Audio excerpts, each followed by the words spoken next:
Jean-Pierre Cabestan, bonjour. Bonjour. On voit bien les causes économiques de l'offensive de la Chine en Afrique, mais quelles sont les causes politiques ? Je pense que la principale motivation politique de la Chine, c'est de gagner les pays du Sud pour isoler le Nord. Un petit peu comme Mao Tse-tung entourait les villes en occupant les campagnes à l'époque de la guerre civile. Je prends cette image parce qu'il y a vraiment une stratégie chinoise d'affaiblissement du Nord en gagnant à sa cause des pays du Sud. Et quels sont les instruments de cette influence politique pour la Chine ?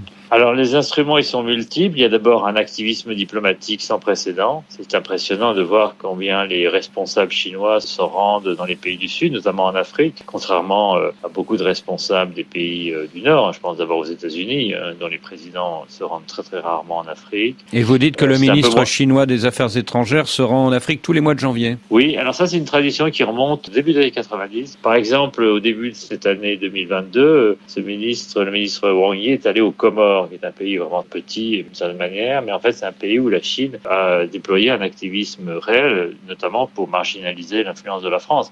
Autre instrument d'influence ? Alors les autres instruments d'influence, c'est les relations de parti à parti. Et ça, c'est relativement nouveau, parce qu'autrefois, le Parti communiste chinois avait surtout des relations avec les partis communistes, ou les mouvements révolutionnaires, les mouvements de guérilla. Maintenant, le Parti communiste chinois a adopté une politique attrape-tout qui vise à avoir des relations d'abord avec tous les partis au pouvoir, mais aussi avec les partis d'opposition ou les membres moins importants des coalitions au pouvoir. Et donc, la Chine affiche des relations avec plus de 600 partis politiques au monde, dont une centaine, 110 exactement en Afrique. Donc c'est impressionnant cet activisme politique et plus récemment ça a été illustré par la construction de cet institut de formation des cadres des partis politiques près de Dar es Salaam en Tanzanie, qui a été inaugurée, école qui a été inaugurée il y a très peu de temps par l'ambassadeur de Chine dans ce pays. C'est-à-dire qu'il y a une école du Parti communiste chinois en Tanzanie. En Tanzanie, avec la collaboration de tous les partis au pouvoir du sud de l'Afrique, notamment la SFAPO pour la Namibie, la ANC pour l'Afrique du Sud, la ZANU pour le Zimbabwe.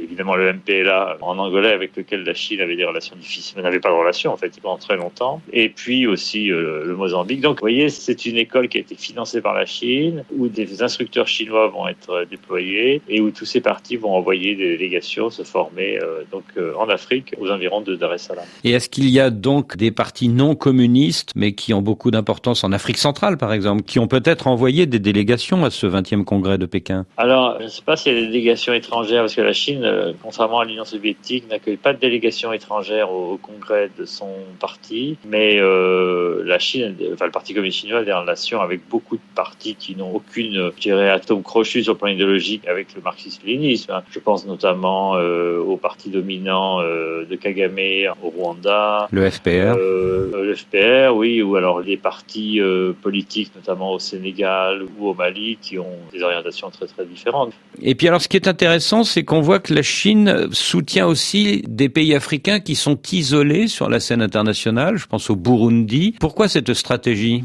La Chine essaie d'être présente dans tous les pays afin de maximiser les voix à l'ONU. Et surtout, la Chine essaie d'accroître son influence dans les pays qui sont justement négligés, profitant de cette absence d'attention pour avancer ses pions. Alors c'est vrai au Burundi, c'est vrai dans un pays qui est extrêmement isolé comme l'Érythrée, où la Chine est un des principaux partenaires politiques et économiques de ce pays. Et donc, vous voyez, la Chine est partout. Et je crois que ce qui compte pour la Chine, c'est le nombre de voix à l'ONU qu'elle pourra engranger lors de votes qui sont pour elle importants. Et ce qui est considérable aussi, c'est le nombre de pays africains qui ont laissé tomber Taïwan depuis une dizaine d'années. Oui, la stratégie ou la diplomatie dite du carnet de chèques s'est retournée contre Taïwan, parce que le carnet de chèques chinois dans les années 90, au début des années 90, était relativement maigre. C'est-à-dire qu'aujourd'hui, la Chine ne peut promettre des prêts et des enveloppes financières autrement plus importantes que Taïwan. Et donc, progressivement, à partir de la fin des années 90, les pays africains ont normalisé avec Pékin et ont abandonné Taïwan. Les derniers en date étant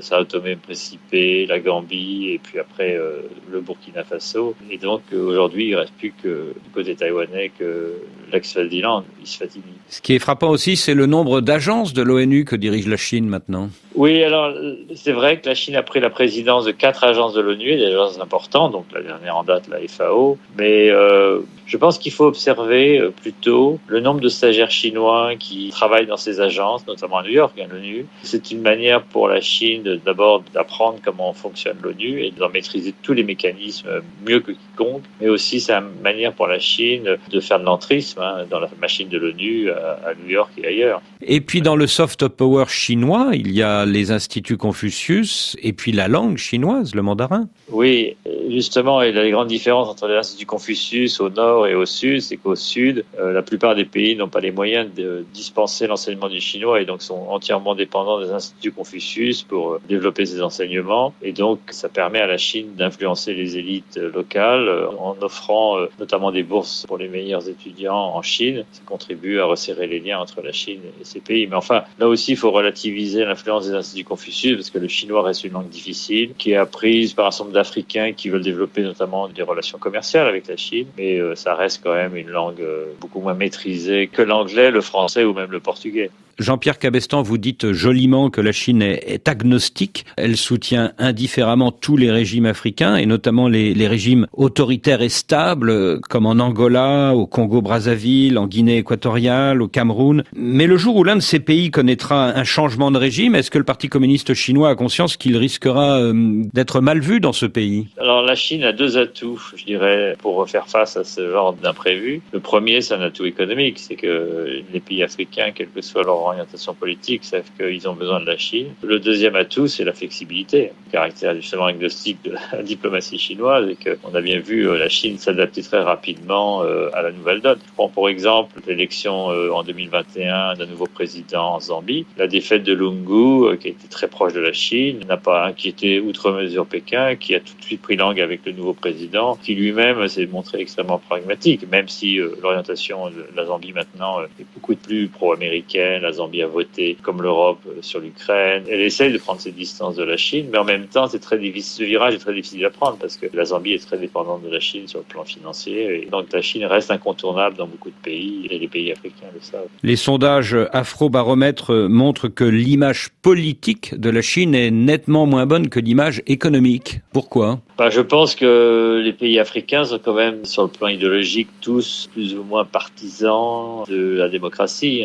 Je pense que les sociétés africaines sont quand même, sur le plan idéologique, beaucoup plus proches des pays occidentaux que de la Chine, ou distantes de la Chine de fait de leur appartenance notamment à la sphère musulmane. Mais en même temps, c'est des pays qui sont, sur le plan économique, dépendants de la Chine. Et par exemple, sur le Xinjiang, la plupart, un certain nombre de pays musulmans d'Afrique évitent de critiquer la Chine. Donc, même si on n'aime pas trop le système de parti unique, ce qui compte, c'est d'abord l'économie. Oui, je pense que c'est l'économie et les pays africains n'ont pas de raison de se fâcher outre mesure avec Pékin. Et donc, ils sont dans une position d'asymétrie, de faiblesse par rapport à la Chine qui, évidemment, contraint leurs choix politiques et les positions qu'ils peuvent prendre à l'ONU. Ça, c'est assez clair aujourd'hui. Jean-Pierre Cabestan, merci.